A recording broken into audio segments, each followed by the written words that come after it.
Hey guys, it's Louise here, and I wanted to make a quick video to update you guys on what's been happening the last few days. I did talk about it on my community tab posts, but I thought it would be a good idea to talk about it on a video as well. So first things first, you can probably already tell that I am sick.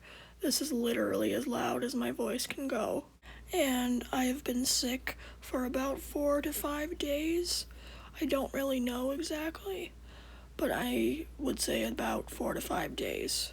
And it really started with stuffy nose, and then it progressed to a sore throat, and then today the hoarseness of voice, as well as a dry cough. Overall, I feel okay. I don't feel like I'm struggling to breathe or anything like that. But I am tired because of this cough. I have been waking up in the middle of the night and all that stuff, because I have a tickle in my throat. But I don't think I've been feeling anything super severe. Yeah, that cough is brutal. But anyways, yeah, so that's kind of how I've been feeling. But I've been testing my oxygen, during this whole thing, and this morning it was 58%.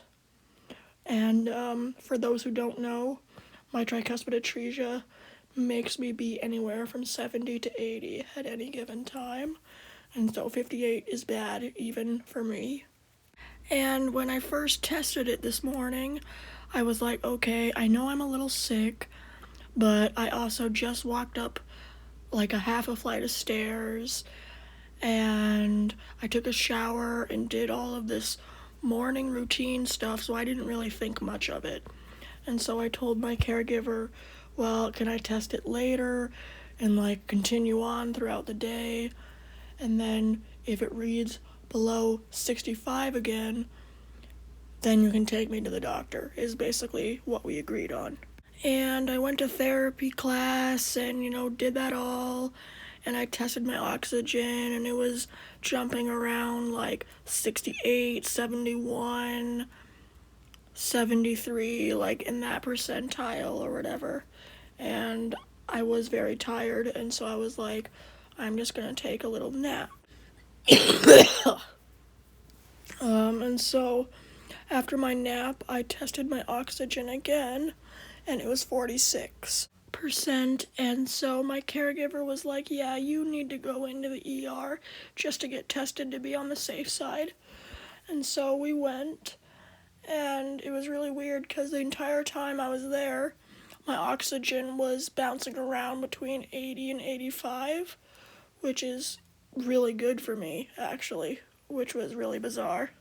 Anyways, they eventually took me back into an exam room, and they listened to me with the stethoscope, checked my ears, and did the pressure on your abdomen test and on your stomach and all that stuff. That kind of normal exam thing. And then they did the COVID swab to test for COVID-19, influenza, RSV, and then they did an x-ray on my chest and lungs for pneumonia. And they told me that my lungs and heart sounded really good.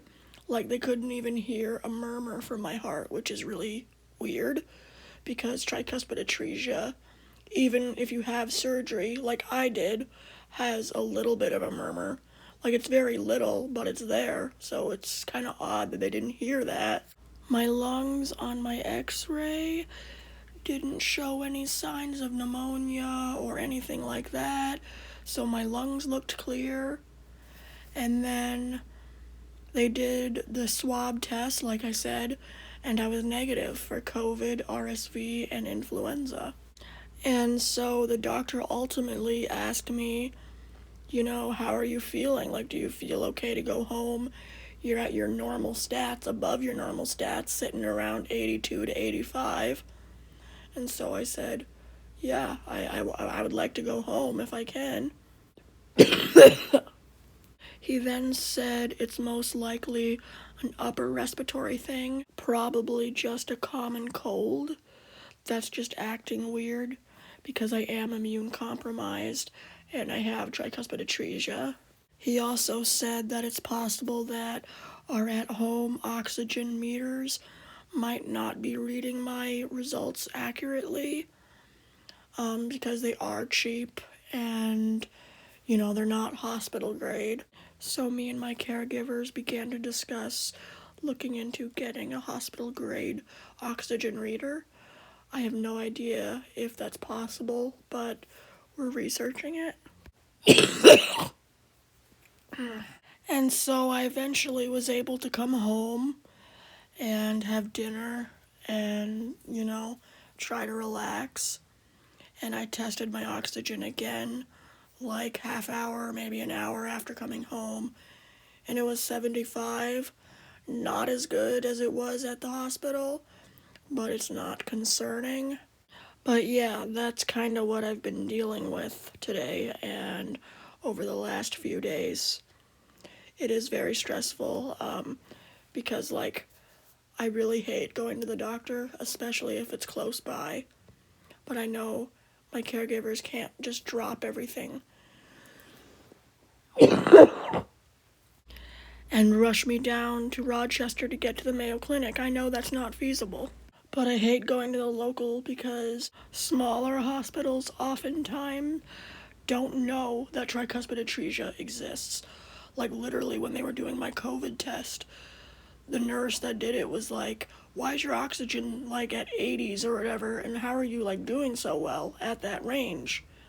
Because most people are at 90 to 100% at any given time and are on a ventilator if they're below 90, which I'm not, because my normal is 70 to 80. And I'm like, I have tricuspid atresia, congenital heart defect. And she was like, oh wow, I have no idea what that is. I've never even heard of that. And although I'm used to it, my local doctors up north where I used to live said the exact same bullshit. It's annoying and frustrating and anxiety inducing because they don't, I don't want to be on a ventilator when I don't need to be on a fucking ventilator, you know what I mean? And so it makes me very anxious. And honestly, I didn't really want to go to the ER, but I did agree with my caregivers that if it was below 60, I would. And it was 46, and so that's why I did. I'm not mad that I went. I'm glad I did, better safe than sorry. It's just annoying because local doctors don't know how to treat me. And it's annoying for me too because a lot of times I don't know what I need. I'm used to feeling like this. Low oxygen, you know what I mean? So it's just really hard and stressful. So yeah, that's what happened to me today and what I've been dealing with the last several days. Hopefully, if I rest and drink water and drink some apple juice and eat some oranges, I will be back to my own self in no time. I would like to say as well, if anyone read my community posts and sent warm regards and get well messages and lovely comments, I saw it and I appreciate it. I did see one comment that was like, have you been outside because it's been foggy? And I don't know if where I'm living has been foggy or not. Mainly because in the winter I don't go outside much, if at all, because my tricuspid atresia makes me very temperature sensitive, and I feel like I can't breathe and all this other stuff when I'm in the cold for a really long time. And so when I'm outside, I'm just, yup, I'm going to the car, yup, I'm going to the building, yup, I'm going back in the car, yup, I'm going back into my house. I try to get in and out as much as possible because I don't want my body to negatively react to the cold weather. And in northern Minnesota, central Minnesota, whatever, it gets very, very cold outside and I don't want to risk it. I have heard of the foggy weather thing happening in like Iowa and stuff because I have family there who told me about it, but yeah, I have no idea if it's happening where I am or not. Probably because I'm not that far away from Iowa, but I really don't know. But I'm like 90% sure. I would even say 100% sure that whatever I have is not because of that. Like, to me, what I have feels like strep. I don't know if it is or not, but that's just what it feels like to me. And the doctor at the ER said it's probably a cold. So I'm gonna say it's probably a cold as well. But yeah, that's my little update for you guys. Hopefully the next video will be chapter 9 of Parenting Paul. We will have to see. But I hope you guys are doing well, and I'll try to recover quickly so I can continue posting worthwhile, entertaining content for you guys. Good night and goodbye.